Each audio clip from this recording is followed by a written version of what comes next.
Petit message les amis pour vous rappeler que toutes mes vidéos sont disponibles en podcast sur toutes vos plateformes d'écoute préférées. Spotify, Deezer, Apple et tout le reste. Les amis, que vous évoque le nombre 31 ? Peut-être que ce sera le nombre de Grands Prix au calendrier très prochainement. Bon, en vrai, sans doute pas. En tout cas, j'espère. C'est possible que ça vous évoque aussi l'expression se mettre sur son 31, comme Lewis Hamilton à chaque fois qu'il débarque à un nouveau Grand Prix. Mais 31, c'est surtout l'écart de points entre McLaren et Ferrari au championnat constructeur. Ce n'est pas grand chose, et ajouter à ça que Red Bull soit seulement à 39 points, eh bien Ferrari peut regarder devant. En fait, leur victoire à Monza a tout relancé. Après un début de saison très encourageant, on les avait un petit peu perdus de vue ces derniers temps. Mais mine de rien, ils sont toujours là. Et la très belle victoire de Leclerc en Italie a complètement ramené les projecteurs sur eux. Dès lors, nous avons compris qu'il ne faut pas encore enterrer Ferrari. C'est une équipe qui compte 3 victoires, comme McLaren et Mercedes. Et ils abordent cette fin de saison avec l'ambition de déloger Red Bull. Alors comme souvent en Formule 1, il y a parfois un petit peu d'enflammade lorsqu'une équipe connaît un bon résultat. Car oui, la victoire de Ferrari ne doit pas faire oublier toutes ces semaines difficiles qu'ils ont connues auparavant. Avant cette victoire à Monza, ils comptaient seulement 2 P3 sur les 7 Grands Prix précédents. On a aussi des déclarations peu réjouissantes des deux pilotes, qui ne cachaient pas le fait qu'ils étaient un petit peu au bout du rouleau. Ce succès sur leur terre est donc une sorte de parenthèse enchantée. Une parenthèse enchantée qui leur permet de se maintenir dans la course au titre aujourd'hui. Pour le titre pilote, c'est quasiment mort, mais pour ce qui est du constructeur, eh bien ils ont quelques raisons d'y croire, et je vais vous expliquer tout ça. Avant ça, il me semble essentiel de faire une sorte de rétrospective de la saison de Ferrari jusqu'à présent. Je considère personnellement qu'on peut la diviser en 3 parties, et j'ai choisi des termes très scientifiques et très poussés pour les décrire. La première période, c'est la période du Dauphin. Et oui, en première partie de saison, Ferrari était la deuxième force du plateau. Ils étaient là, juste derrière Red Bull qui semblait intouchable. Et c'est une période qui s'étend du Grand Prix de Bahreïn jusqu'à Monaco à peu près. Ils sont régulièrement sur les podiums et ils prennent 2 victoires dans le lot. Le moment iconique de cette période, c'est bien sûr la victoire de Charles Leclerc à Monaco. C'est une victoire de légende. Et jusqu'au Grand Prix de Monza, c'était un petit peu le summum de l'émotion chez Ferrari. Mais après la période du Dauphin est venue la période de la glissade. La glissade, oui, parce qu'après le Grand Prix de Monaco, il n'y avait pas franchement grand chose à retenir. Ferrari a raté son développement, tandis que Mercedes et McLaren non, et ils leur sont passés devant, en termes de performance, mais aussi au classement pour McLaren. Alors à l'époque, je vous avais sorti une vidéo sur le sujet où je vous expliquais ce qui clochait. Ils ont apporté un gros package d'évolution à Barcelone, qui était censé les aider à optimiser leur performance aéro. Mais ce plan a totalement échoué. En qualification, ils sont passés derrière Mercedes et McLaren. Et surtout, ils avaient des problèmes de marsouinage. Non, vous n'êtes pas revenu en 2022, c'était vraiment une réalité pour Ferrari à ce moment-là. Pour résumer assez simplement, leurs évolutions leur apportaient pas mal de rebonds dans les zones à haute vitesse. D'un point de vue performance pure, les évolutions fonctionnaient, ou en tout cas elles donnaient satisfaction à Ferrari. Mais la contrepartie pour ces résultats, eh bien c'était beaucoup de rebonds. À ce moment-là, ils ont donc décidé de repartir sur une ancienne configuration, celle utilisée à Imola, et en général en Formule 1, lorsque tu reviens en arrière, ce n'est jamais quelque chose de bon. Les évolutions de Ferrari leur ont donc donné de sacrés casse-têtes.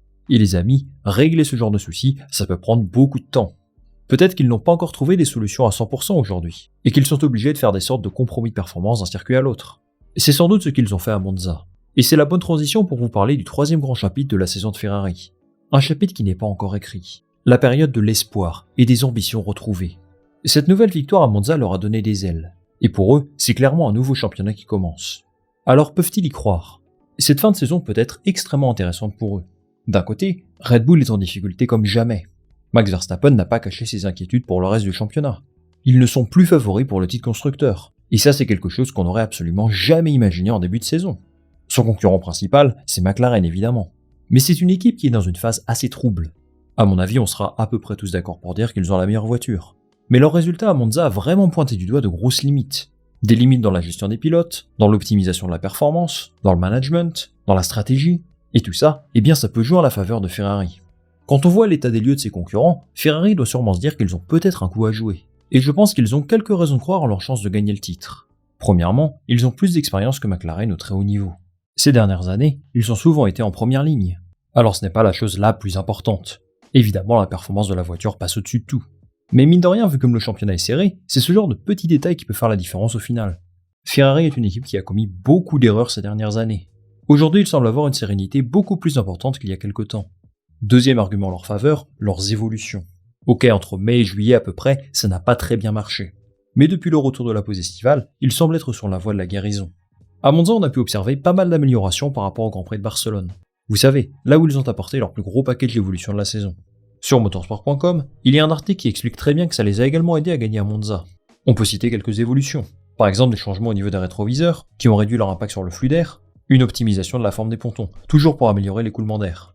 Il y a également quelques modifications au niveau du diffuseur et sur l'aileron arrière, qui pour le coup étaient vraiment spécifiques au tracé de Monza. Ferrari a vraiment compris quoi mettre en place pour gagner. Alors même si tout n'était pas parfait, on va en parler plus tard, il y a une vraie évolution par rapport à il y a quelques courses. Troisième argument en leur faveur, leur pilote bien entendu. Nous ne sommes pas dans un rapport de force Verstappen-Pérez. Charles Leclerc et Carlos Sainz sont des pilotes très solides. Et sans le travail défensif de Carlos Sainz d'ailleurs, je ne suis pas sûr que Charles Leclerc aurait pu gagner à Monza. Il y a une certaine homogénéité des performances entre les deux.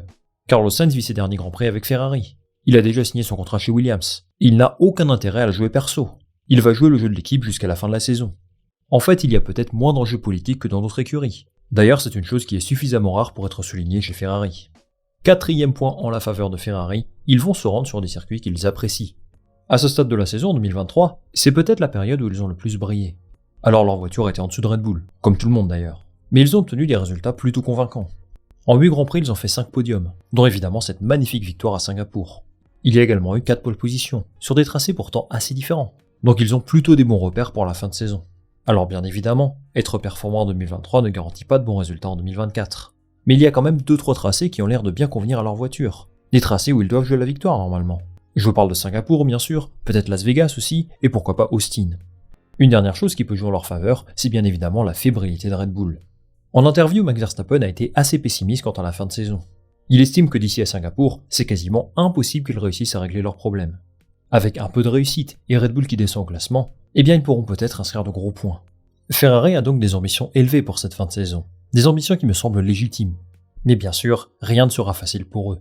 Et ils ont toujours des limites qui ne me rassurent pas particulièrement personnellement. Premièrement, leurs problèmes n'ont pas tous disparu. Leur victoire à Monza est très belle, et si vous êtes fan de Ferrari, je suis sûr que vous avez passé un très bon moment. Mais malheureusement pour eux, il y a quand même quelques ombres au tableau, même sur un circuit où personnellement j'étais assez optimiste pour eux. Par exemple en qualification, ils se qualifient seulement entre guillemets P4 et P5. Ça c'est vraiment très loin de leurs attentes initiales. Et je vous invite à écouter les déclarations des pilotes après cette séance de qualification. Ils m'ont semblé très résignés. Leclerc et Sainz ont estimé que c'était vraiment le maximum qu'ils pouvaient faire. Honnêtement, après un samedi comme ça, je ne suis pas sûr qu'ils s'imaginaient gagner le dimanche. Et pourtant ils l'ont fait, mais ça ne doit vraiment pas occulter toutes leurs faiblesses qu'ils ont connues auparavant. Ensuite, Monza n'est évidemment pas représentatif à 100% de la performance. C'est tout de même un circuit assez unique, le temple de la vitesse. Est-ce qu'il y a vraiment tant d'enseignements positifs que ça? Oui, c'est une très bonne performance, mais je ne suis pas sûr que les données récoltées seront 100% utiles pour le reste de la saison. Je ne suis pas encore convaincu qu'ils soient sortis de cette phase d'expérimentation en quelque sorte.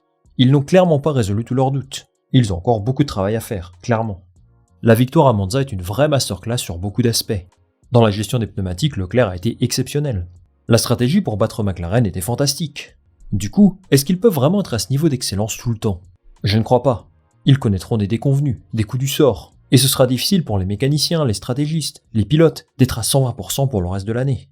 Enfin, le dernier point négatif à leur égard, c'est que le discours de Fred Vasseur n'est pas très ambitieux, ou du moins très prudent.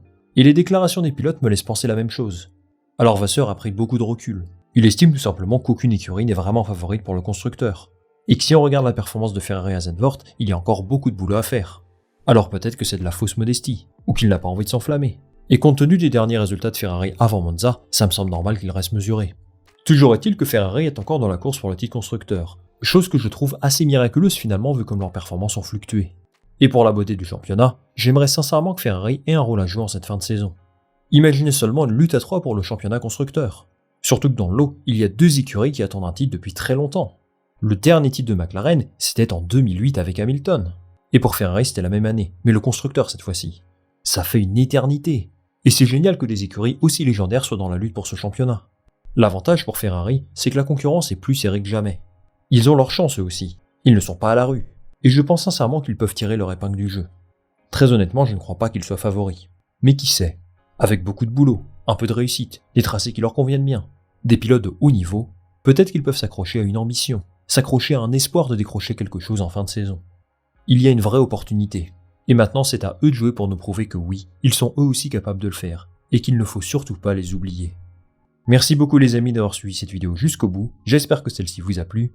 Si c'est le cas, bien sûr, je vous invite à liker cette vidéo et à vous abonner pour le référencement, la visibilité, le soutien, tout ça. Je vous attends nombreux en commentaire pour me donner votre avis sur la suite de la saison pour Ferrari. Est-ce que vous êtes confiant? Ou est-ce que vous trouvez qu'on s'enflamme trop? Moi je lirai tout ça très attentivement. Merci à vous encore une fois, et on va se retrouver très vite pour une nouvelle vidéo. Salut, à la prochaine!